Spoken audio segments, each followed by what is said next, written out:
I woke up today and I realized I was 40.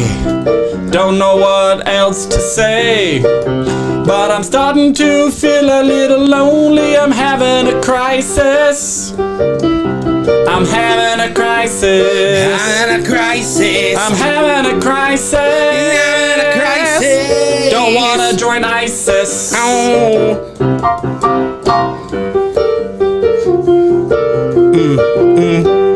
Okay. I woke up today and I feel really flat. I got no emotions and my belly goes splat. I'm having crisis. Having crisis. I'm having a crisis. Having a crisis. I drink beer with ISIS. No ISIS. Cause I'm having a crisis. I look in the mirror. What a see. I don't like what I see. I start claiming out loud. When did I go bald? I'm having a crisis. 7 years ago. Crisis. Having a crisis. Oh, I'm having a crisis. Why do I sing like Axl Rose? Life is so full of strife. When you're hitting your midlife, you are full of hatred as you try to figure out how to play your mortgage crisis. I don't even have a mortgage. Mortgages are stupid. Crisis. 8% Begging, APR. please, I need to sign another lease.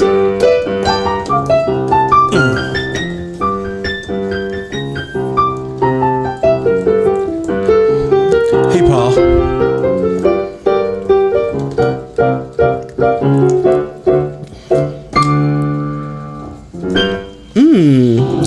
You know, I don't drink a normal strength Dr. Pepper very often, but when I do, I remember why I loved it. Oh, yeah? Yeah. I just got off the normal strength Dr. Yeah. Pepper because I was drinking it by the gallon again. I have a problem. Yeah. I have a problem. You know, Now I'm drinking Coke Zero. no, we're Dr. Pepper Zero. Actually, I do have cherry Coke Zero in the fridge. That's my jam. That's my Jimmy Jam. I will tell Jimmy you though Jam? that Dr. Pepper is sponsored by Dr. Pepper. Yeah, sponsored by Dr. Pepper. We have to get our views up, probably. yeah. Our Dr. Pepper. Hey, Dr. Pepper. If you want to look like this or that, drink Dr. Pepper. Dr. Pepper Zero. Pepper That's so mean. That's so mean. That's mean, Paul. Yeah, no, you're going to get me canceled, Josh. I know. I don't want to get well, you have to have a career before you can get it canceled. But there's no statute of limitations on cancellation. So I could get my career in 10 years from now canceled because of this moment. We kind of talked about earlier off the podcast. We should talk about everything on the podcast. Off mic. Yeah, there was a guy in Iowa does something fun. And there was like, oh, Bush Light, that's awesome. And then Bush Light's like, let's give money to charity. So all these people are giving money to charity. And they ended up being like $250,000. This kid donates to charity because of something fun that happened, right? And then a reporter does a hit piece out on him. Distress in. No. Hot off the press. Extra. Read all about it. 14-year-old boy in Iowa says something sort of racist. Anyways, so my favorite. So he goes when he was 14, he said this thing on Twitter, super like something right, and you go, he's 14, right? And then everyone's like, that's terrible. So they cancel the guy, right? Of course. But then they find out that the reporter that canceled the guy, they dig into his past, of course, and then they found something in his past, and he gets canceled too. And I go, are we just gonna cancel each? And then nobody's gonna have. We just keep on canceling each other and canceling each other until the whole world just gets called off. Until there's no more subscriptions. Yeah. Except for having a midlife crisis. Yeah. November, right? Okay. So speaking of our childhoods, oh my goodness. Speaking of our child, we're going right into it. Oh, we have to, because this is super important news that I just learned about not 10 minutes ago. I've been off the internet all day, and I learned about this, that somebody very important from our childhood passed away today. This will date how long it's been since this comes out. O.J. Simpson. Oh, I did hear that. Yeah. I did hear that. Yeah. The juice is no longer loose. He is. The juice is in a container now. Yeah. Yeah. Ooh, man, that's a complicated one to approach there. That is a complicated... You want to talk about a checkered past. Right? You want to talk about getting canceled. Want to tell you, oh boy. Double homicide. Yeah. That'll get you canceled. Yeah, if you got canceled in the mid-90s, you did something pretty bad. Now, he didn't criminally murder them, but he did civilly murder them. Yeah. Whew, yeah, that's yeah, man. I don't even know what to think about that. I just remember him from the Naked Gun movies. Mm-hmm. Yeah, and that's it's a lot like some of the you have to just, can you separate the artist from the art? Oh, geez, man. Then we got to go R. Kelly. You got to go Bill Cosby. You got to talk Woody Michael Allen. Jackson. You got to talk Woody Allen. You got to talk. I mean, what's his name? The French guy or the Italian guy? Romanani Mondomina. Yeah, that guy. The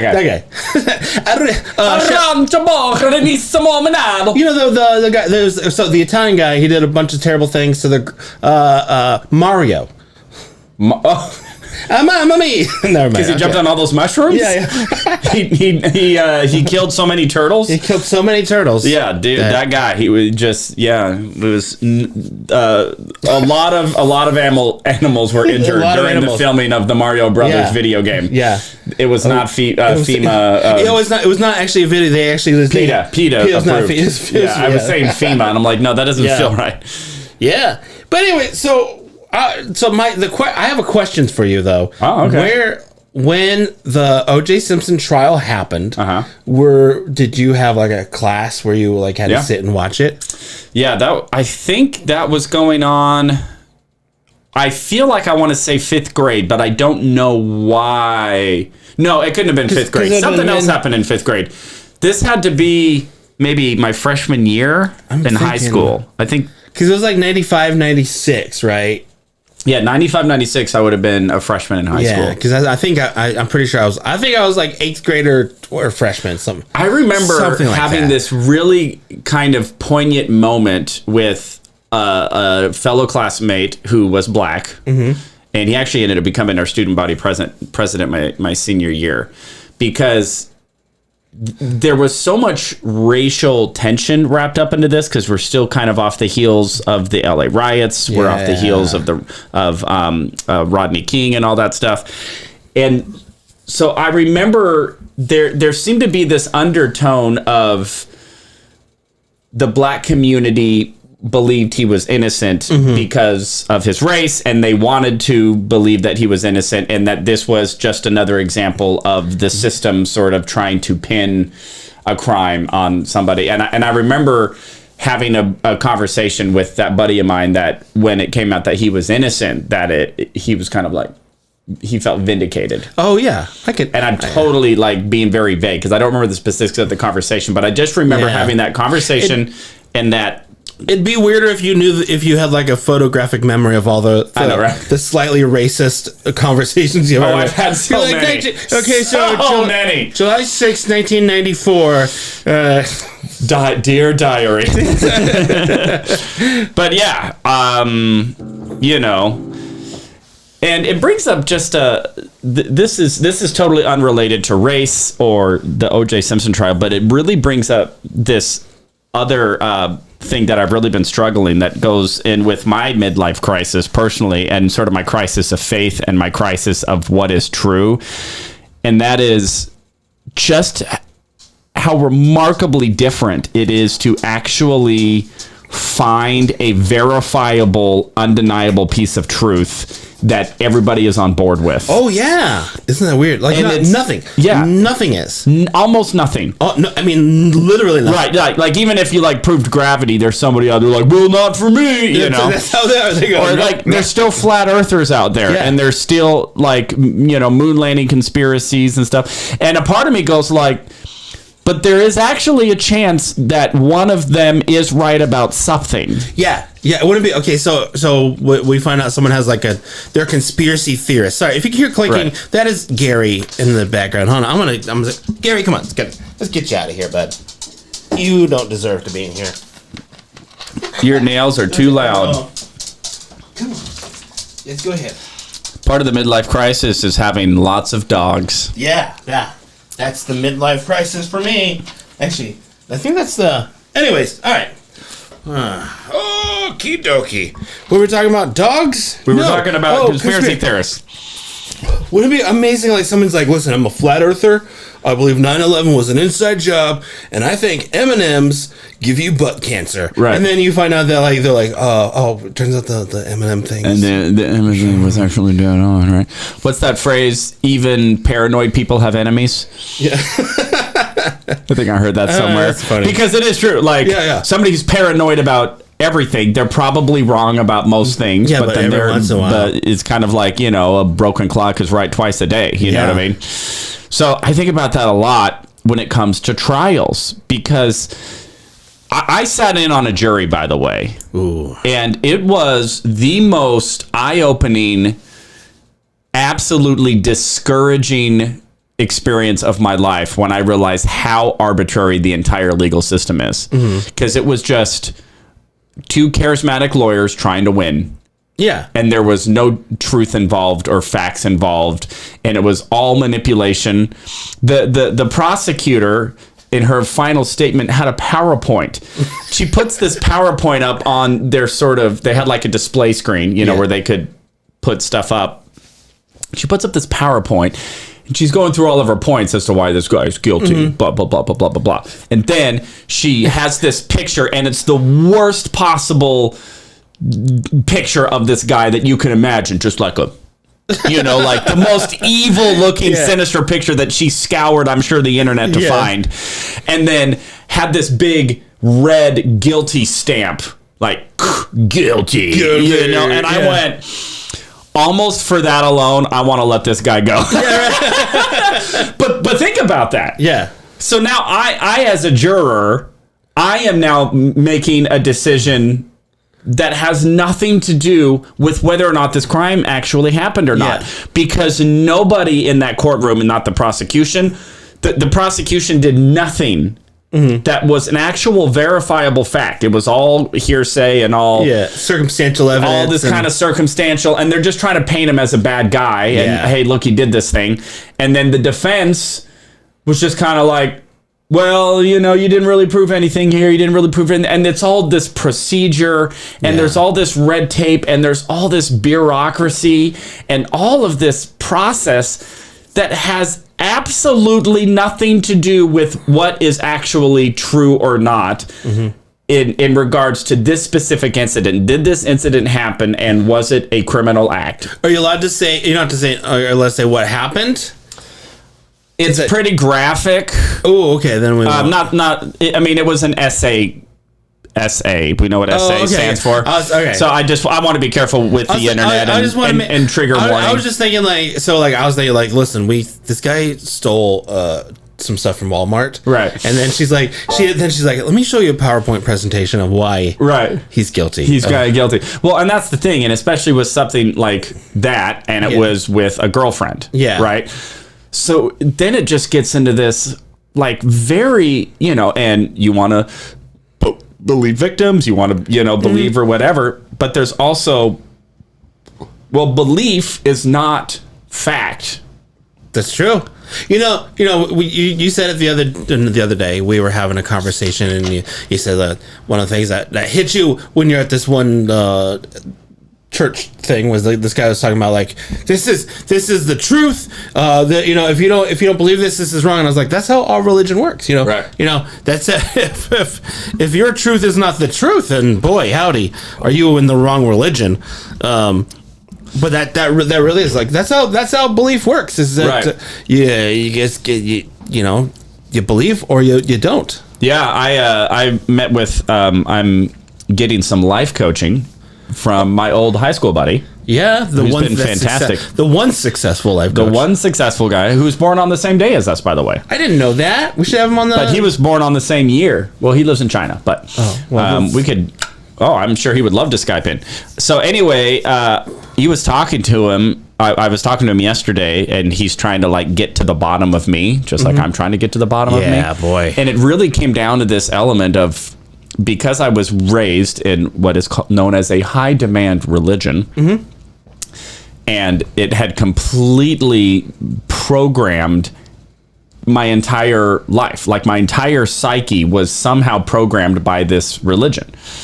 And now that I'm out of it, it's like I have no programming. Ooh, interesting. So I'm so wish-washy now. Right. Because I don't want to commit to anything. You want to talk about like fear of commitment. Yeah, you're like, because well, if I commit to one thing. I fully committed to this thing, and then it ended up being bogus. So I've proven a couple things. Number one, there are people who are willing to preach things that aren't true, that either they actually believe in, or even worse, that they know are false, they're just... I venture to go that they believe in it. I try to give people the benefit of the doubt. Yeah. Because I wouldn't preach that thing 20 years ago, and I didn't have any ulterior motives. I actually thought I was doing the Lord's work. Yeah. So anyway, so what it kind of came down to, he's just like, Paul, you don't even know if truth exists. He wasn't saying that accusatory. He was saying he's saying like discovery. It's like, it sounds like you don't even know if truth exists. Yeah. Is there such a thing as a fact that is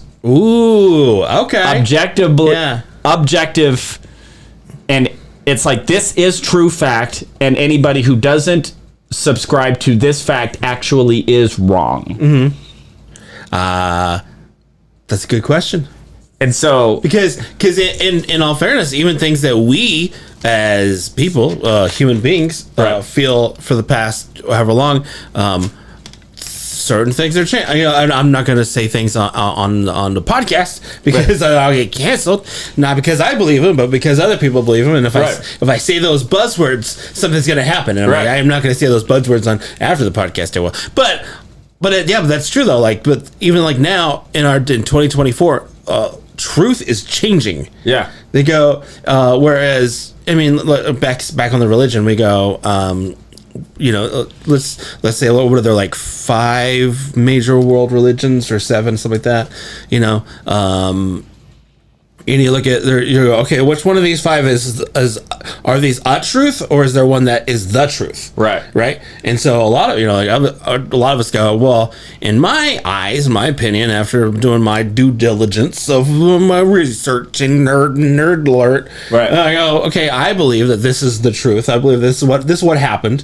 And I'm kind of hedging my bet that that's the one, because like I think we talked about before is that if you are evangelical Christian, you're sort of covered on everything.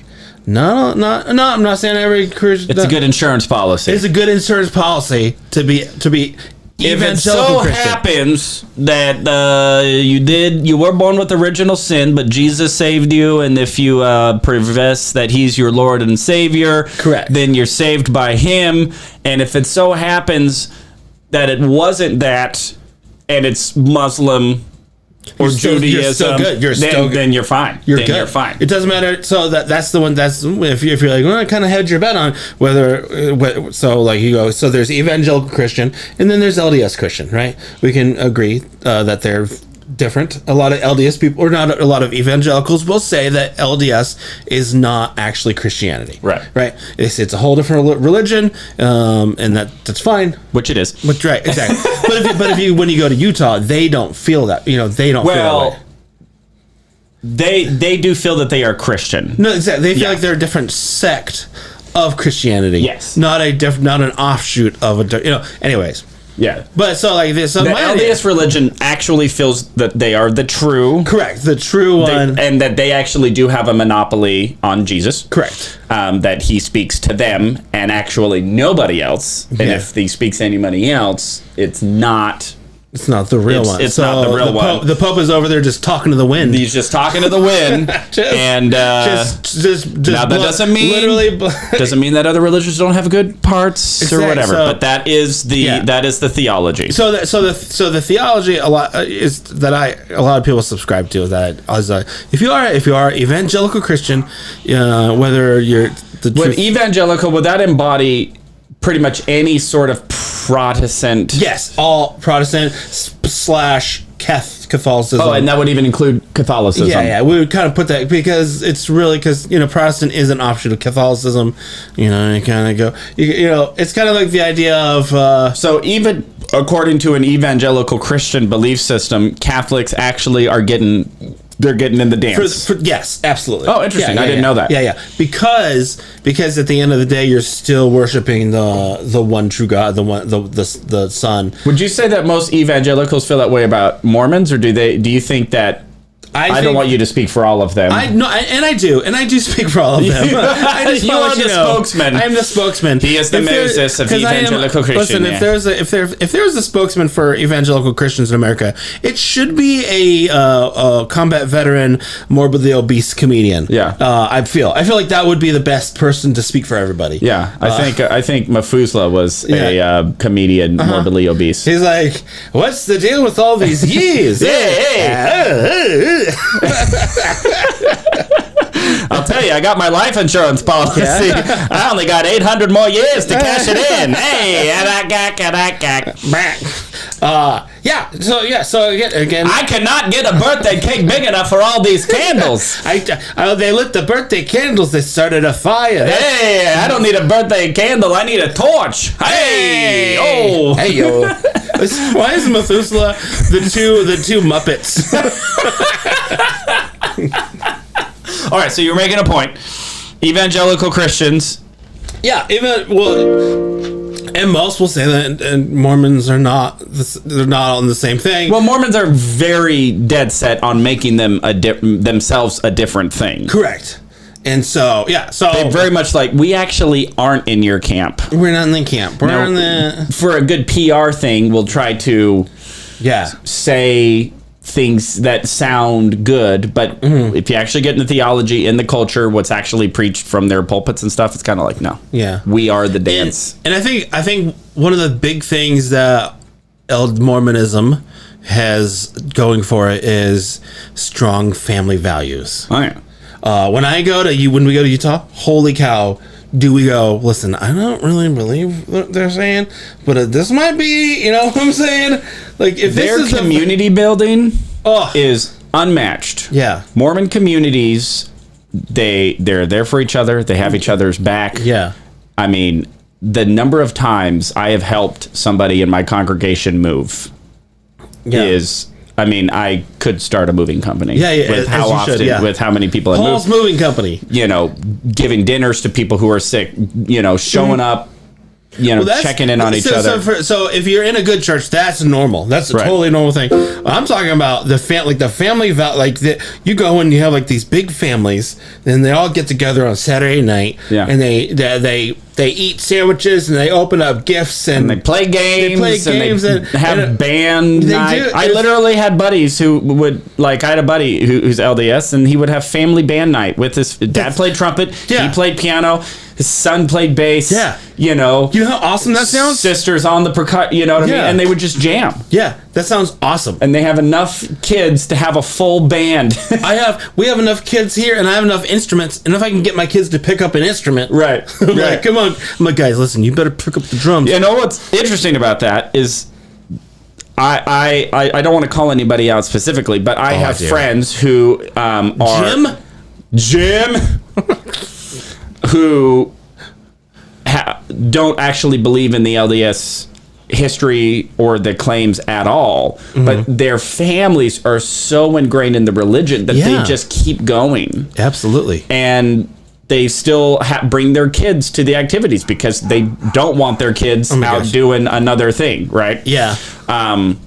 So yeah, that's unparalleled. So anyway, that's how I feel. I know, it's amazing. I'll have to send up. This is why I need. Are you texting somebody right now? Are you texting? I'm texting my son. Are you texting in the God? Next room. Are you texting God? Be like, hey, which one is it? I'm gonna play some texting music. So annoying. This is why we need our own podcast studio.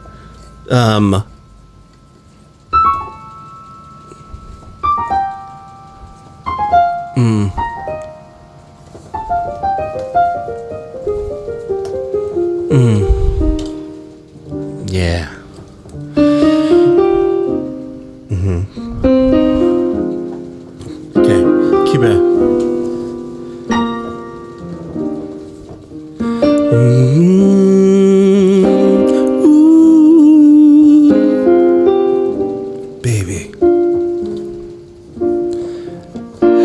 so cold out tonight. I'm feeling alright. Don't get out of fright,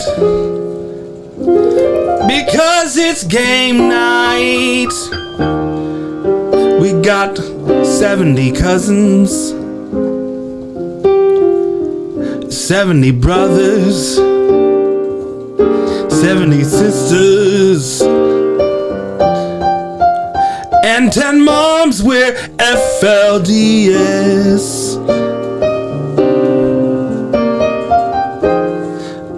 We got the biggest family in the West. We're hanging outside at our compound. The kids are playing in the band, they're making those religious sounds. We love our family so much. Oh, look, it's time for dinner now. There's so many apple pies, we're gonna eat them now. Here in the FLDS,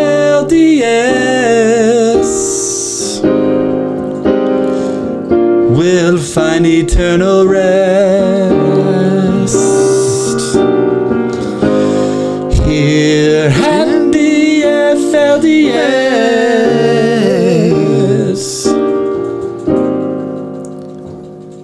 we'll find eternal rest.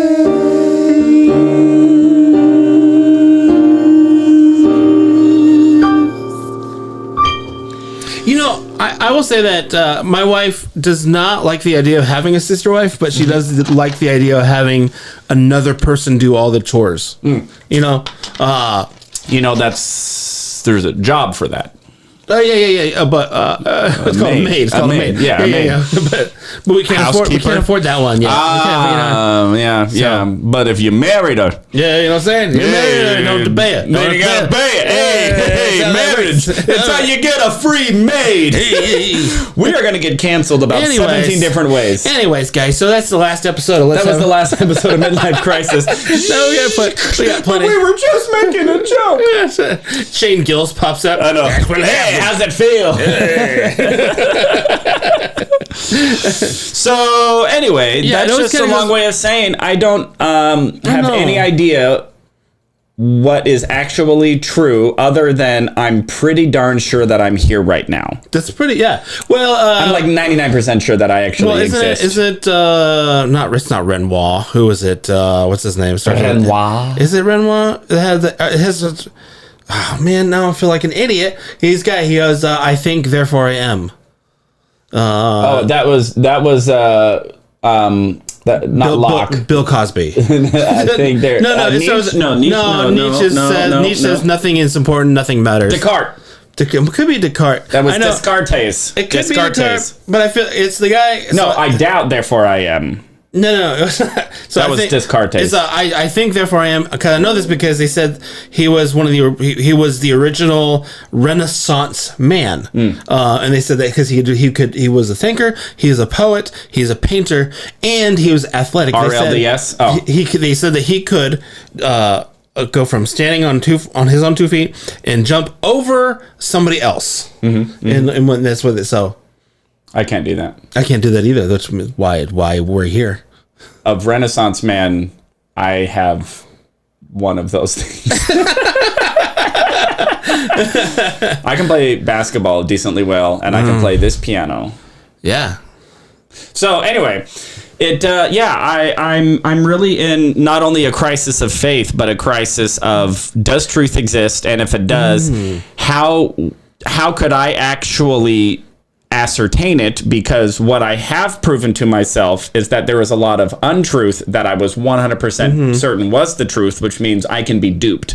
Well, and going on the same thing is that it's something. What if you feel that something is the truth, but then somebody else comes around and says that, I was just watching this TikTok and this is insane. I want to see it. Listen, I'm going to tell you, this person, a human being person says that they identify as a bearded turkey vulture. Right. Right? Yeah. And they call themselves Therian, I think is what that's called. So when you identify as a human and also an other thing, not just like, so if you're like not, so it's not like gender. It's like if you're a human slash vulture, turkey vulture, wolf, elf, leprechaun, whatever it is. Right. Yep. And they call them Therians. They go, and they're asking all these Therian questions to other people. And I'm just in my head the whole time I'm watching this video, I'm thinking, if this person really is a turkey vulture, I need to watch them eat rotten flesh. Right. Because that's how turkey vultures eat. Yes.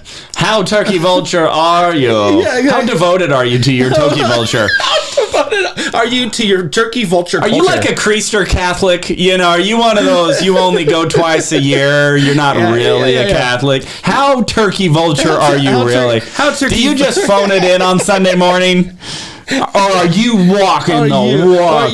Are you going out there on the roads picking up dead animals? Are you laying eggs? Are you laying eggs and then circling around dead animal carcasses? You better. You better. If you're not. Yeah, and here's the thing. So, and here's what's so difficult for me where I'm at is no matter what I choose to believe, there's a Facebook group for it. Correct. Right? Yeah. So like if I wanted to fill my mind with like pro LDS apologetics that have all the answers for all of the questions that there aren't actually answers for, well, what about this thing? Well, but there's somebody there saying, well, here's the answer and here's why it's okay. And at the same time, there's a anti-Mormon Facebook group going, well, here's why this, and what about this article, and what about this artifact, and what about this historical discrepancy? And I'm sitting there going, oh, so I can really choose to go either direction, but it begs the question of, is one of them actually right? And listen, I don't know. Is one of them actually true? On verifiable things, because okay. Oh, now we're going okay. On verifiable things, like a historical, and that's the other thing with history. Yeah, is none of us were actually there. None of us were there. None of us were there. I don't know if you know. Can I tell you something about history? I wasn't there. I wasn't there. So I don't know. So it's like, so did Joseph Smith actually dig up a gold record, under a stone by a tree that happened to be near his backyard? Yeah. Or did he not? All we really know is what he said happened, and then the people who were in his community who said like, oh yeah, I saw him. But then all of this other stuff comes out of just well, actually, no, that didn't happen at all. Yeah. And then there's this other, and actually, this seems surprisingly similar to the Book of Napoleon. Did you watch there's a documentary series about a series of murders that happened in Utah back in the 80s or 90s? Moida! It was Moida! I don't know why I turned this into like a 1920s vaudevillian play. I tell you, it was Moida.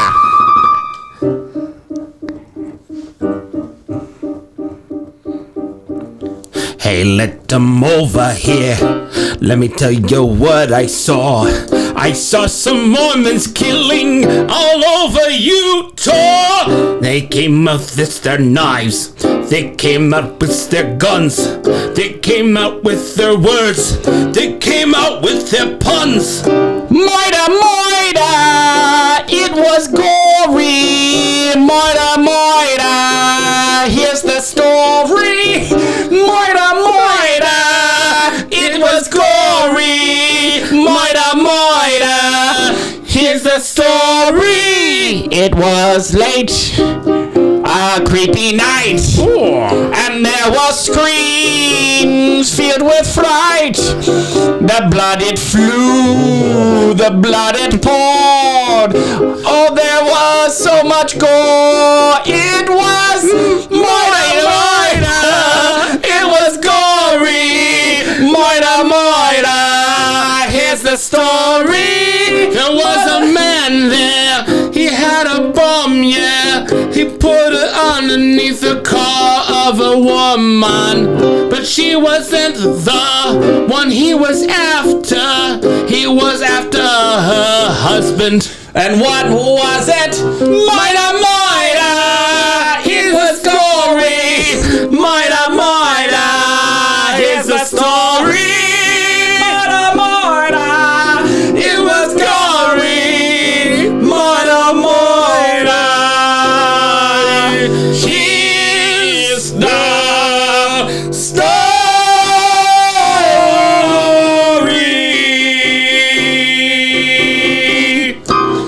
Okay, so there was a murder story in Utah. So it's a guy who was counterfeiting. I know that story. LDS thing, right? Yeah. And so to cover up his crimes, he started bombing people involved that could get so that's this whole thing. And so but one of the things he sent a pipe bomb to thinking it was to this one person, but his wife ended up opening the thing up, and then that was the whole thing. And then he tried to kill himself, but then he didn't on accident.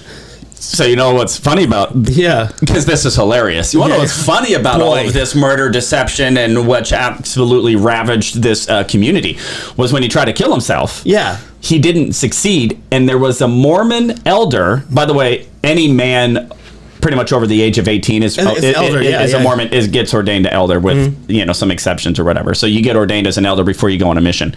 So pretty much any active adult man in the church is an elder.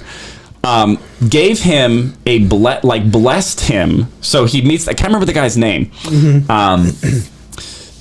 Mark, it was Mark. I don't remember. It was Mark. Mark. It was Mark Norman. Mark Norman. The comedian. So this just random Mormon elder who sees this guy, I think he tried to blow himself up or something like that. Yeah. But it the way, whatever. So he's on the ground dying, and this Mormon elder gives him a blessing and blesses him that he'll live. Yeah. And they were so they're interviewing this guy, this Mormon elder. He's like, yeah, I gave him a blessing that he'll live. And just this confidence that he would live. And the guy lived. Yeah, absolutely. So what does that say? It was not mine.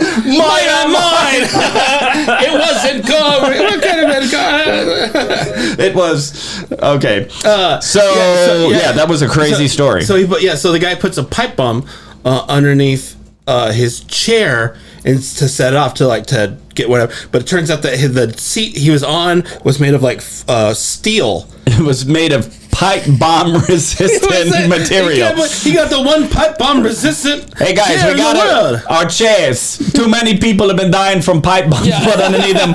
We're gonna strengthen these chairs right here. Pipe bomb resistant. They're only $2 more, but you get that extra protection. Hey, I am your pipe bomb resistant chair salesman. You need a chair that's resistant to pipe bombs? Is this the pipe bomb resistant chair factory? Oh no, that's up the street. You got to talk to Jerry. Okay, all right, I gotta go over there now. Hey, Jerry here, I understand you were up the street talking to my buddy there. Hey, Jerry, I need a pipe bomb resistant chair to put in my car. I got a lot of things that don't involve not pipe bombs. Well, let me tell you something. My name is Jerry, and for some reason, my tie is in constant need of tightening because I realized I've been tightening my tie this whole time. It won't stay tight. Oh, you should talk to my buddy Mark over at the Never Needs New Tightening tie factory. Hello, my name is Mark. Notice that my tie, I haven't tightened it once. Do you make pipe bombs here? No, you're going to need to go back to Jerry for that. Okay. Hey, did you talk to Mark about the ties? I see, it's nice. That's a good tie. So anyway, let's get back to what I do, which is pipe bomb resistant chairs. Pipe bomb resistant chairs. Okay, so anyway. So, yeah, that guy was really fascinating because he was like, you find your passion when you're young. Mm-hmm. Like he started forging when he was like a child. So good. And then and one of they had like a thing where it was like a magic salamander or something. So the salamander letter was what he fraudulated this. I think it was what was purported to be like a Joseph Smith account of Joseph Smith's vision, and that somehow this angel appeared as a salamander or something like that. And what's really fascinating about that, and by the way, I'm so sorry to my eldest friends if anybody are watching this, because I don't believe in it anymore, which means I'm going to say things that are not very neutral in that regard. So this guy took these forgeries and got them all the way, got an audience to the top guys. Yeah, to the Pope of the Mormons. To the Pope of the Mormons, who claim to be prophets, seers, and revelators, and have all of the spiritual gifts that Jesus Christ promised his disciples, one of them being the spirit of discernment, that you would be able to detect false spirits and stuff. And this guy comes in here with forgeries and says, hey, these are real things. And these church leaders just eat him up. Yeah. It's really incredible how the spirit of discernment And Well, then when they come, it's like, well, it's not our job to do. It's like, no, that's exactly what your job is. That's literally in the. That's what your job description is. Like if you know, have you ever worked at like a place and there's like a janitor who just won't clean anything? I know, right? And you go, that's not my job. No, it's literally your job description. It would be like if I was like, hey, everybody, I'm Superman. Mm-hmm. Because I'm Superman, I'm going to be able to protect the city from crime. Yeah. And then hey, there's a crime going on over there. Well, are the guns involved? Because, so then I go, I'm like, I'll check it out. And then they shoot me, and then I'm in the hospital with a gunshot wound. And they're like, wait a minute, I thought you had superpowers. Well, not all the time. I said that I could stop a speeding bullet. Yeah, I only have it when I'm discerned to. Yeah, I had a moment of human weakness because I'm still a human being. I just have these superpowers sometimes. Yeah. Which, honestly, it kind of makes sense because isn't that how psychics work? I knew you were going to say that. Dad jokes.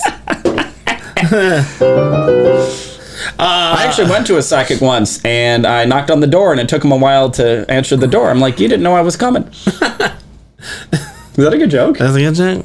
Is it too daddy? I think it is a little daddy, but that's okay. People like that joke. A little daddy.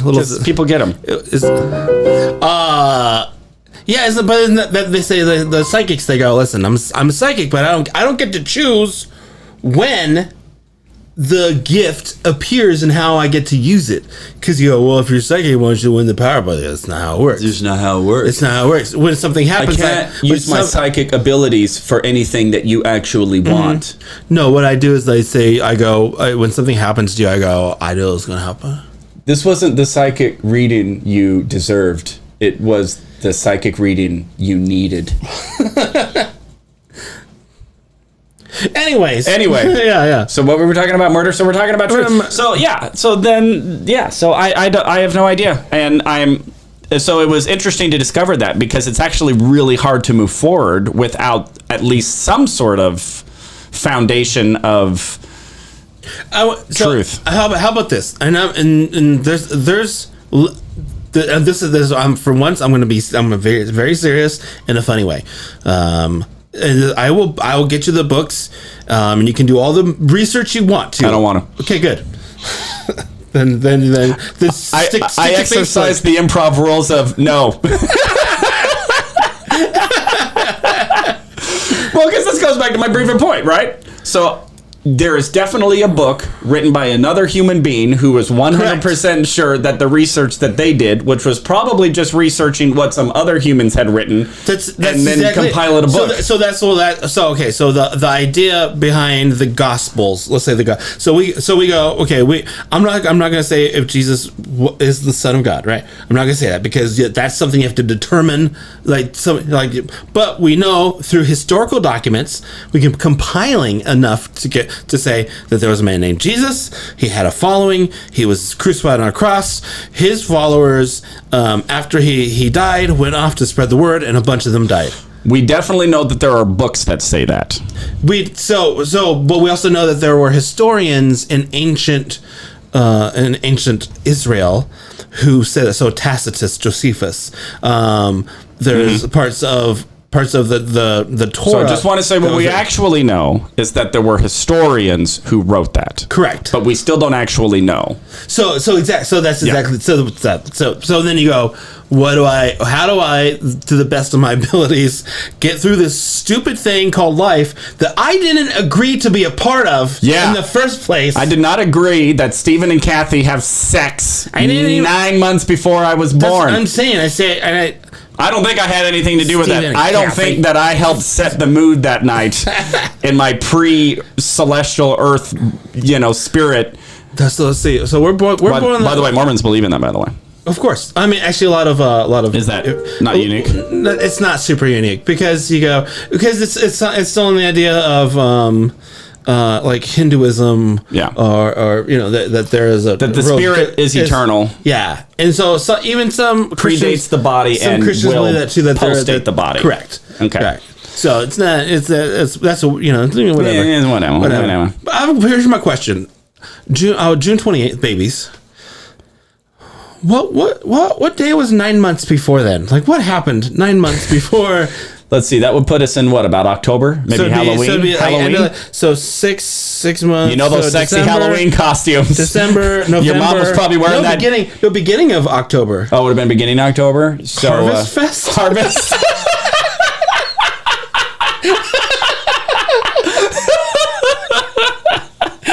And harvest they did. They harvest some seeds, you know what I mean? Yeah, listen, if you're gonna sow some seeds, you better reap them. And here I am.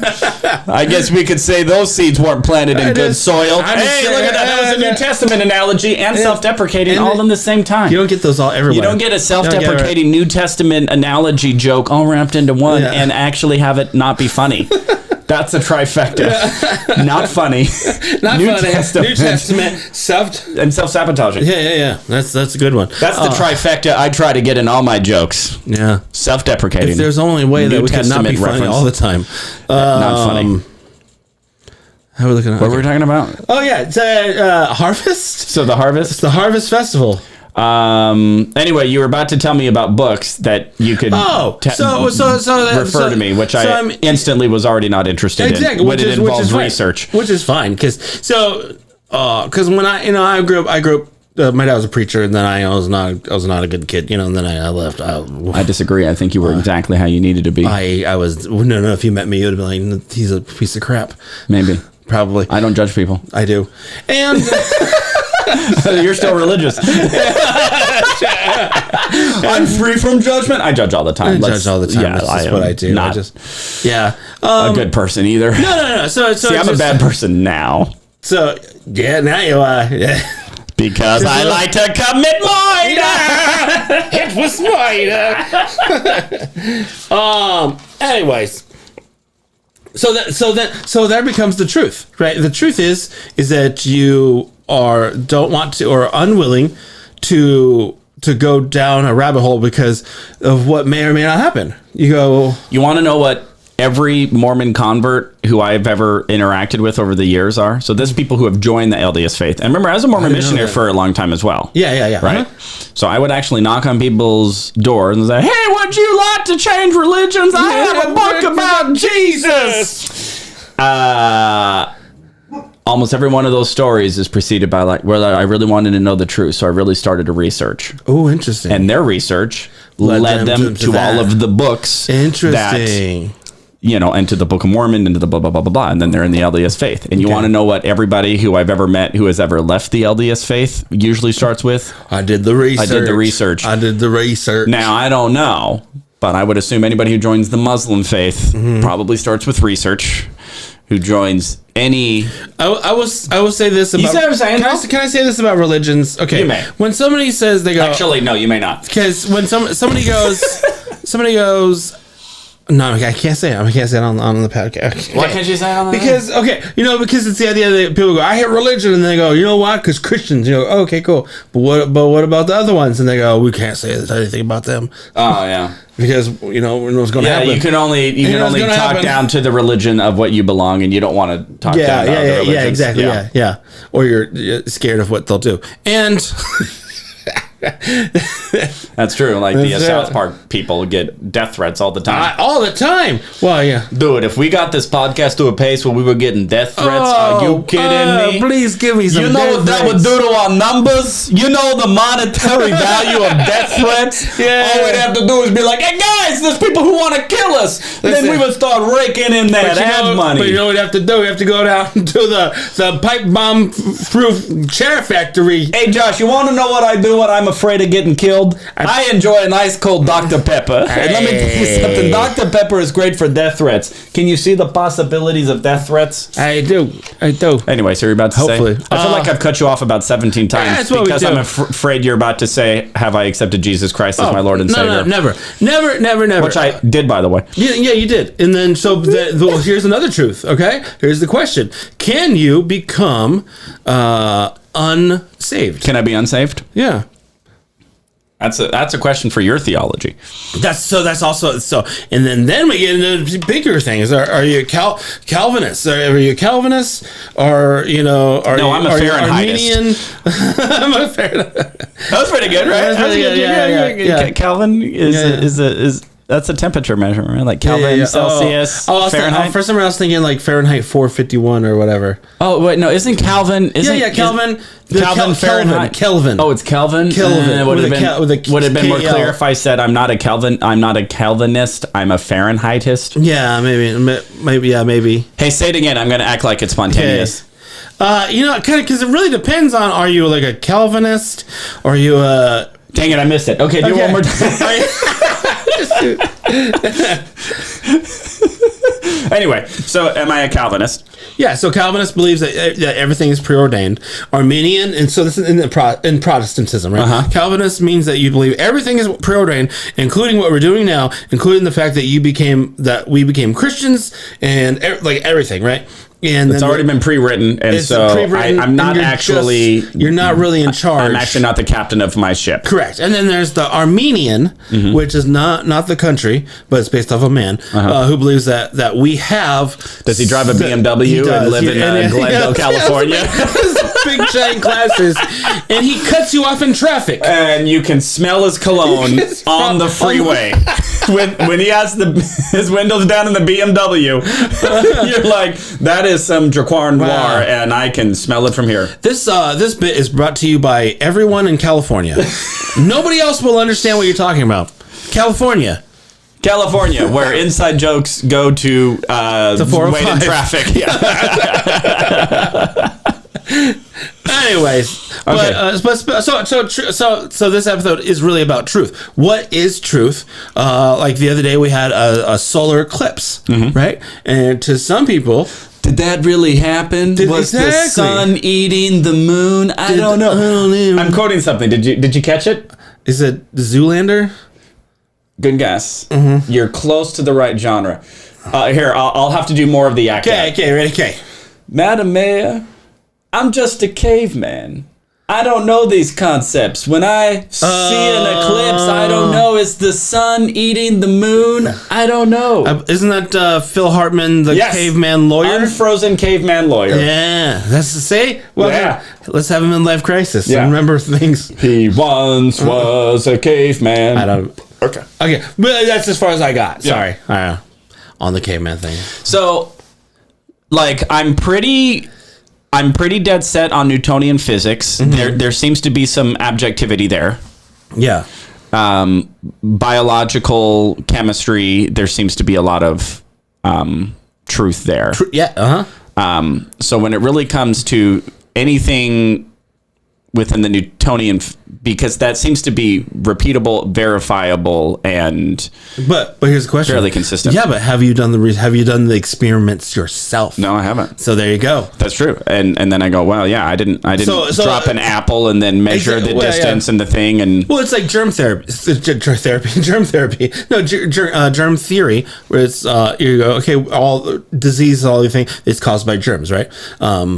I go, you know what? I kind of go, yeah, they're pretty smart. I'm just gonna believe them on this one, because I didn't do the research, and I just go, yeah, sounds right, sure. But then you also go, oh, geez, do we even want to go down this rabbit hole? Yeah, we do. Yeah, we do. You go like, well, but then you have the pharmaceutical industries who are making billions of dollars to convince us that the pills that they are creating are actually doing this thing. Correct. But when you look at the placebos, they're actually not. So then they go, well, how can we influence governments to just kind of let us do whatever we want and then pressure everybody, and then it gets into that can still be manipulated. That can still everything can be deceived. Everything can be. Just ask what's her name from Thanos or whatever her name. The lady. Theranos. Theranos. Yeah, the lady with the deep voice. Elizabeth Holmes. Hello, I'm Elizabeth Holmes. I'm Elizabeth Holmes, and I have a new revolutionary medical device. Right? It's nanobots, but for your boogers.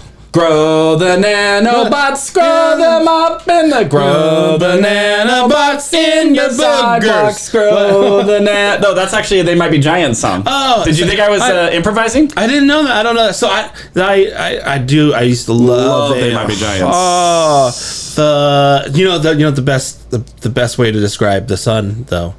The sun is a mass of incandescent gas, a gigantic nuclear furnace where hydrogen is turned into helium at a temperature of millions of degrees. The sun is hot, the sun is not a place where we could live, but if there be no life without the light it gives. The sun is a mass of incandescent gas, a gigantic nuclear furnace where hydrogen is turned into helium at a temperature of millions of degrees.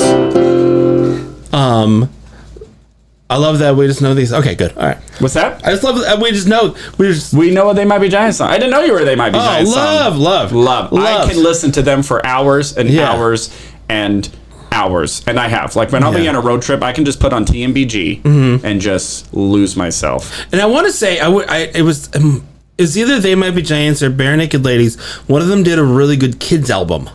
It was probably They Might Be Giants. They Might Be Giants has an extensive kids library. Yeah. And they've actually written a theme song for so many shows that you didn't even know. Earthworm Jim. They Courage the Cowardly Dog. Yeah. Malcolm in the Middle. Yeah, I know. Yeah. You're not the boss of me now. Yeah. That's They Might Be Giants. So good. Yeah. I've seen them. I think maybe this is a long time. I haven't seen them since I was 20, probably. So 20 years. I haven't seen them in 20 years. Yeah. So are they still alive? I don't know. They're still alive. I checked their tour schedule, and it's one of them got injured recently, so they had to cancel the tour. And they're all like kind of international now, so it's kind of hard to catch them. Did we go to the same concerts?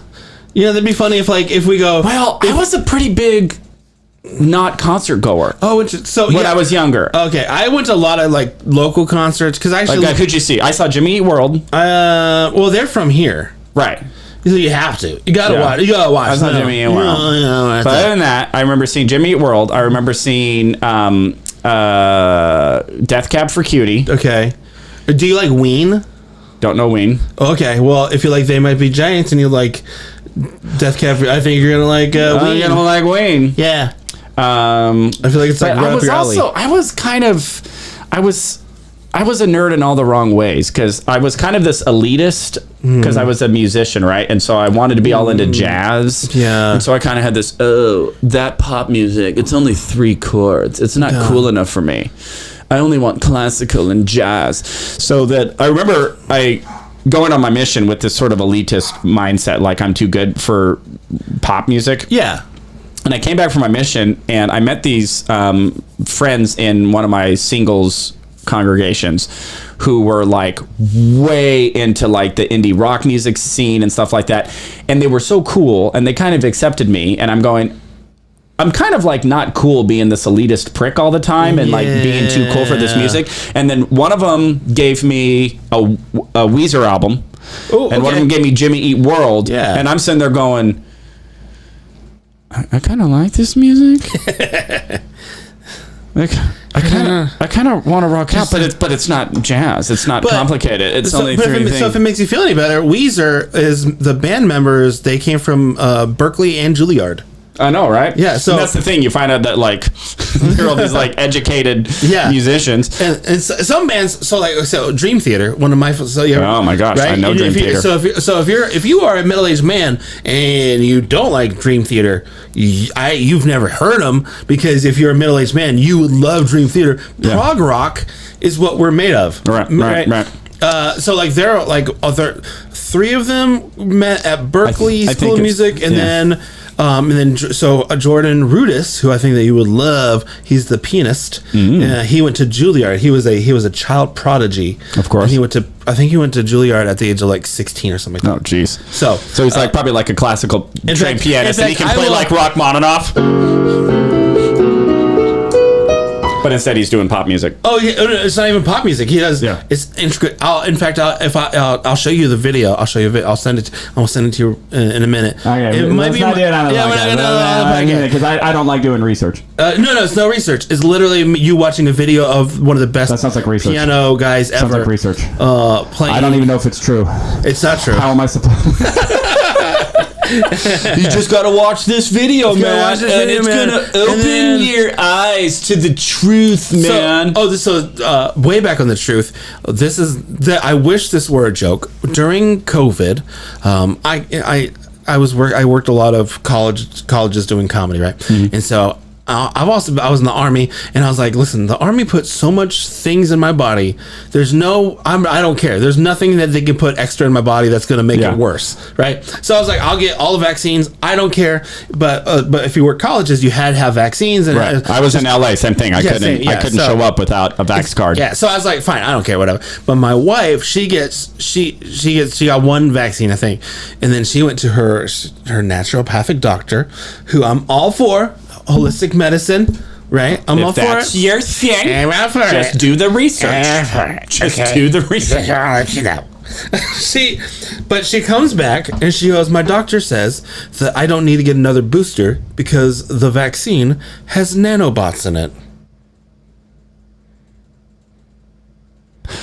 Grow the nanobots, grow them up, and they grow the nanobots in the sidewalks. Grow the nanobots. Everybody go Google They Might Be Giants nanobots. Then you'll get the song that I'm singing. Yeah.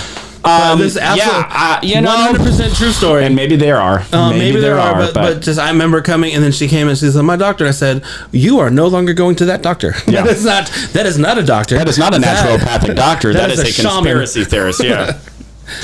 I don't know, then you get on all that. I've read this book that... now you read books? Now I read a book. Now you read books. That's why, because of this book, I will never read another book. This ended book reading for me. I actually read a book, but it unlearned me how to read. I can't read no more good. I can't read no more good. So, this book was called Useful Delusions. Okay. And the whole book, if I could sum it up, it was about the whole concept of the placebo effect. Okay. But it took the idea of placebo effect and extrapolated it to every element of our lives. And by the end of the book, it's going, pretty much everything that I think, believe, and feel is probably made up. Okay. And there was a whole section on religion, but there was also a whole section on the healthcare industry and how they had done placebo effects for like surgical procedures. And the control group who didn't actually get the surgery but were just told the control group is the people who actually got the surgery. And then there was the other group that didn't, like, half of them actually got the surgery and half of them didn't. What was the surgery? I don't remember. Because that's a very, listen, we got but everyone's got brain tumors. Right. Half of you is just getting the brain half of you getting them removed. Half of you is we're just telling you it is. But it was something about that significant. Maybe not as significant, but it was a procedure. And the people who were told, and they put them under, right? And maybe they put some Band-Aid or whatever and then took them out. It's like, hey, the surgery was a success and you're healed now. 6 months later, you couldn't tell the difference between the people who were told they had the surgery and the people who did. It was about the same. Interesting. I think that's. And by the way, fair, most pills. It's about the same. Yeah. The amount of people who feel good just because they were told that they took the pill. Mm-hmm. And so by the end of that, I'm just sitting there going, oh, nothing is real. It feels like I just make everything up. It feels like this was written by someone that just wants to ruin your day. Yeah, no. It was a lot worse than my day. Was it Snidely Whiplash? Snidely Whiplash is like... He kept trying to sell me chairs that were pipe bomb resistant. He was like, Paul, read this book. And his tie would not stay tight. I couldn't figure it out. He put my girlfriend on the railroad tracks. And he kept doing this with his mustache. I'm like, why do you do this every time? It's already cold. You got wax in it. It's fine. You don't need to do it all day long. It's okay. But it was fascinating. And guess what? There was a lot of research done in that book. Yeah. He did his research. He did, or did he? Right? He could have just said it, because I say stuff all the time. Because did you know you could just make up statistics? Did you know that 70% of all Columbia students are racist? Did you know that 35% of all statistics are made up on the spot? Is that true? Yeah. I just made it up. So it must be true, because I believe it's true.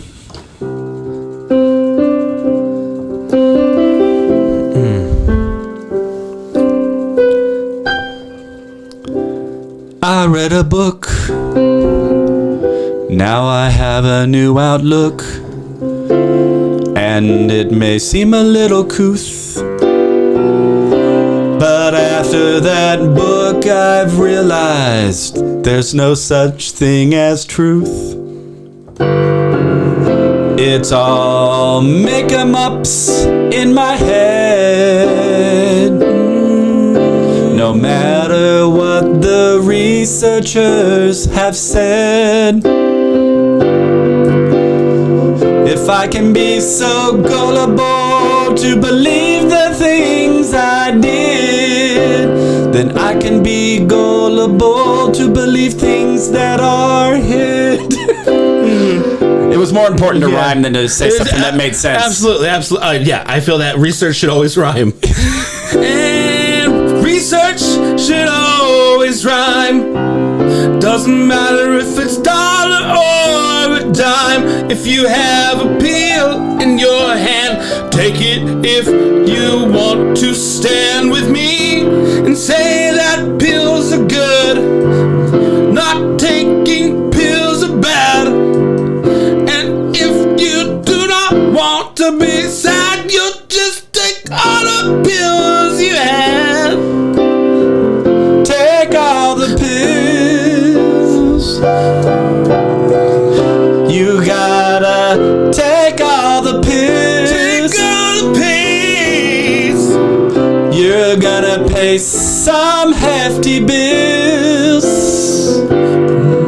But that doesn't mean you shouldn't take the pills.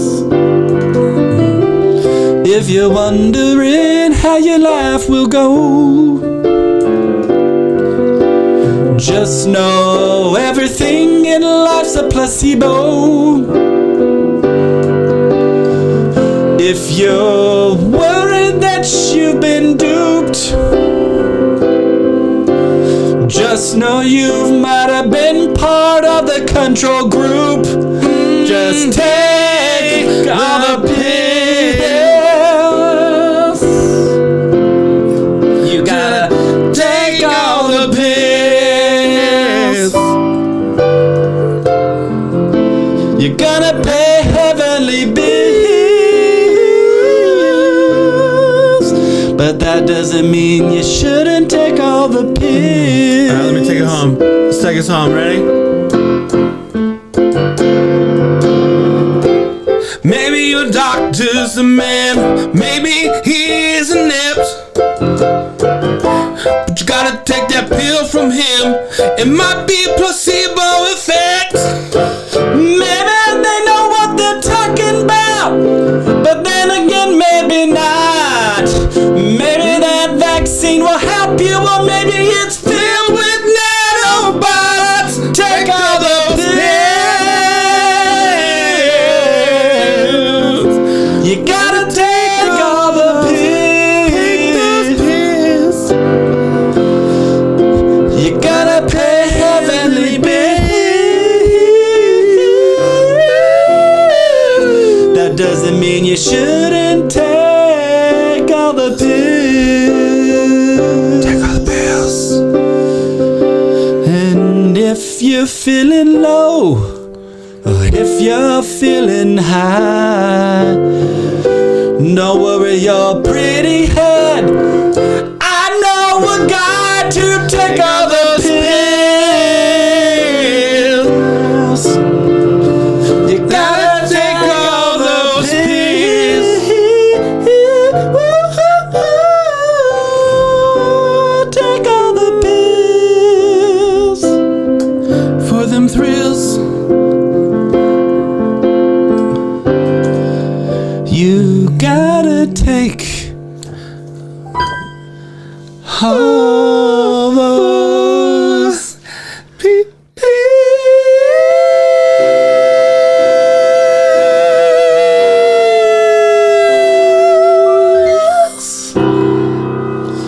I think that's that's a good place to stop. That's a good midlife crisis. Because honestly, it is. This is not a joke. I do have to take my pills. You gotta take my pills. I gotta take my pain pills because you know the army. You really have to take the pills, or are the nanobots just now controlling your circulatory and your nervous system? The nanobots, and now I do nanobots. Grow the nanobots. I wish I knew how to play that song on the piano. Well, no, by next time. Everybody, thank you so much for joining our midlife crisis. The midlife crisis podcast. Yeah. Thanks for. I'm Paul Green, everybody. I'm Josh Novi. Follow Paul Green at Paul Green Comedy on all the Instas. Paul Green Comedy, and follow Josh Novi. Josh, wherever you follow Josh Novi. I don't know your handles. I'm really flattered you know mine. It's mine is literally. It's just there's no other Josh. There's actually there's one other Josh Novi in the world. We don't. I got that guy. Okay, that guy. I'm sure he's a nice guy. I hope the nanobots control his brain and he just walks off a cliff. That was really dark. Joshua Novi, if you are watching this, I'll let you know. We want to commit murder on Josh Novi. He's going down. He doesn't know me. Guys, thank you so much. Bye. Tune in next week.